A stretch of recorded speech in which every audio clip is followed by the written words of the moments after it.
उत्तरेचा महासंग्राम आपण बघतोय आणि सगळ्या एक्झिट पोलचा आढावा सुद्धा आपण घेतोय आणि सध्या चर्चा सुरू आहे उत्तर प्रदेशची। सगळ्या सर्वेंचं एक साधारण ॲव्हरेज काढलं तर भाजप खूप पुढे आहे। 180 चा ॲव्हरेज निघतो, 175 ते 80 हा त्याचा ॲव्हरेज आहे सगळ्या एकूण आकडेवारीची बेरीज काढली तर याचा अर्थ उत्तर प्रदेशमध्ये 16 वरती भाजप पुढे जाऊ शकतो। त्याच्यामध्ये कदाचित बसप किंगमेकर ठरेल ही शक्यता पुन्हा आहेच, पण या बाबतीत जर का असं झालं तर राष्ट्रीय पातळीवरती कोणते पडसाद उमटतील याबद्दल आपली चर्चा सुरू होती। मी पुण्याला सुनील तांबेंकडे हाच मुद्दा घेऊन जातो। सुनील तांबेजी, राष्ट्रीय पातळीवरचे पडसाद, ब्रँड मोदीचं काय होणार, डिमॉनिटायझेशनच्या विरोधात देशात जे काय रॅन उठवलं गेलं त्याला शेवटी देशातली ग्रासरूट लेवलची जनता भाजपशी जोडली गेलेली आहे, हे एकदा पुरोगामीने आता स्वीकारावं लागणार आहे का? तुमचं याबद्दलचं विश्लेषण। एक पहिली गोष्ट अशी की ही गोष्ट खरी आहे की नरेंद्र मोदी यांच्याकडे आजही लोक डुअर म्हणून पाहतात। बरं, त्यांच्यावरचा जो काही विश्वास आहे हा कमी झालेला नाहीये। हे इव्हन आत्ताच्या त्या प्रचाराच्या दरम्यानही नरेंद्र मोदी म्हणजे शेवटच्या टप्प्यात त्यांनी जो काही इकडे रोड शो वगैरे केला याच्यामध्ये नरेंद्र मोदी हेच मध्यवर्ती होते आणि भाजपच्या इतर सगळ्यांनी त्या मंत्र्यांनी म्हणजे केंद्रीय मंत्र्यांनी किंवा खासदारांनी यांनी मिटिंगा घेतल्या असतील, परंतु सगळा फोकस आता आपण जर का बघितलं या सगळ्या निवडणुकांचा हा नरेंद्र मोदी यांच्यावर आहे आणि नरेंद्र मोदींवरती थोड्याफार प्रमाणात म्हणजे अजूनही लोकांचा विश्वास ढळलेला नाही हे आपल्याला महाराष्ट्रातल्या निवडणुकांवरही दिसतं। याचा अर्थ असा नाहीये की नोटाबंदीचा फटका बसला नाही। नोटाबंदीचा फटका काय बसला काय नाही याची स्वतंत्र अर्थशास्त्रीय किंवा त्याच्या संबंधातले जे रिपोर्ट्स आहेत याच्या आधारे करायची चर्चा आहे। मुद्दा नोटाबंदीच्या तरी तो म्हणजे अर्थशास्त्र, परंतु लोकांचं परसेप्शन काय आहे?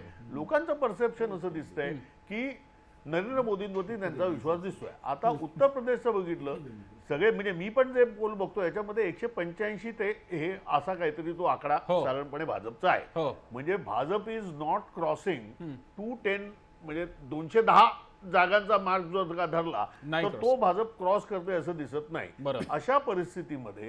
अशा परिस्थितीमध्ये राज्यपालाची भूमिका ही निर्णायक ठरेल। म्हणजे एक त्याच्यापैकी एक असं की उत्तर प्रदेश हे राज्य एवढं मोठं आहे आणि इतकं कॉम्प्लेक्स आहे की या एक्झिट पोलमध्ये म्हणजे जेवढं एक्झिट पोल तुम्हाला गोवा किंवा मणिपूर किंवा पंजाब यांचं एक्झिट पोल हे जेवढं याच्या जवळ जाईल वास्तवतेच्या तेवढं उत्तर प्रदेशमध्ये जाणं अवघड आहे। कारण एक तर ते प्रचंड मोठं आहे, 410 का 402 सीट्स आहेत उत्तर प्रदेशात। आता त्याच्यामधलं सॅम्पल साईज काय आहे आणि तो कुठे घेतलेला आहे हे एक त्याच्यातलं एक महत्वाचं आहे, ते आपल्याला माहिती नाही आहे इथे। आणि त्यामुळे ही एक म्हणजे ज्या एक्झिट पोलवरती आपण बोलतोय, आपण निवडणूक निकालांवरती बोलत नाही आहोत। त्यामुळे एक्झिट पोलवरती बोलत असताना त्याचं हे काय आहे, सॅम्पल साईज काय आहे आणि नेमकी मेथोडॉलॉजी काय होती उत्तर प्रदेशच्या संबंधात।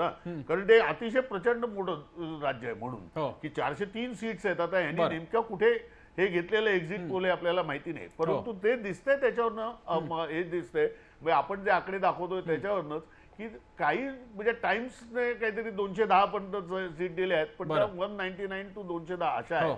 आता जर का असं नसेल आणि इतरांना काहीतरी 8च आहेत, 8, 2, 6 अशा आहेत, त्यामुळे समजा हे जमवायचं झालं तर राज्यपालाची भूमिका ही निर्णायक ठरेल। आणि त्याच्यामध्ये असं दिसतं की राज्यपाल कोणत्याही परिस्थितीमध्ये नॉन बीजेपी गव्हर्नमेंट फॉर्म होण्याच्या बाबतीमध्ये हे म्हणजे अतिशय निरुत्साही असतील। म्हणजे त्यांचा प्रयत्न असा असेल की बीजेपी गव्हर्नमेंटच यावं।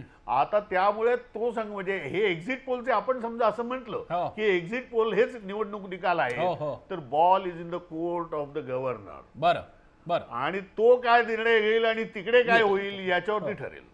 तांबेंनी एक वेगळे मुद्दे आणलेले आहेत समोर, नक्कीच वेगळे समोर मुद्दे आणलेले आहेत। याच्याबद्दल काँग्रेस कसा विचार करते? मी महाजनांकडे जाऊन पुन्हा स्टुडिओमध्ये येईन, बहुधा काही मुद्दे राऊतांना पटलेले नाही आहेत तांबेंचे। मी पहिल्यांदा महाजन सरांकडे येतो। महाजन सर, मी आता उत्तर प्रदेश हा केवळ स्टार्टिंग पॉईंट धरतोय, लार्जर पर्स्पेक्टिव्ह मध्ये भारताच्या नरेंद्र मोदींना अजूनही जनता स्वीकारते। डिमॉनिटायझेशन असेल, भारताच्या समोरच्या समस्या असतील, अजूनही जनतेचा त्याच्यावरचा काही भ्रमनिराश झालेला नाहीये आणि भाजपकडेच ती पर्याय म्हणून बघत असेल तर आज 2.5 वर्ष आता झाली आणि 2.5 वर्ष तोंडावरती आलेली आहेत। शेवटचं वर्ष तर हा म्हणतं निघून जातं। मग आता काँग्रेस काय करणार? 2019ला सुद्धा पुन्हा तेच सुरू राहणार आहे का? उत्तर प्रदेशच्या आत्ताच्या सर्वेवरून दिसणाऱ्या राजकीय चित्राचा विचार केला हो.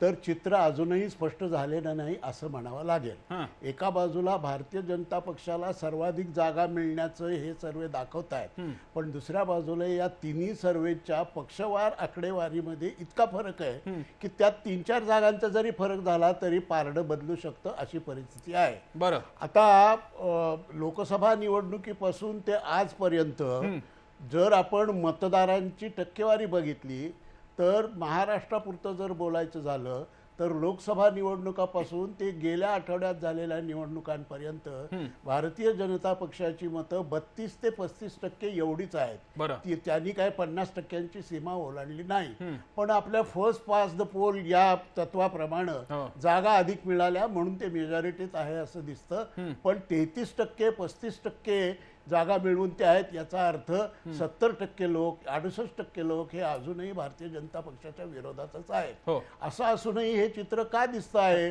तर त्याचं 4 शब्दात उत्तर भुरळ अजून कायम आहे. बरं.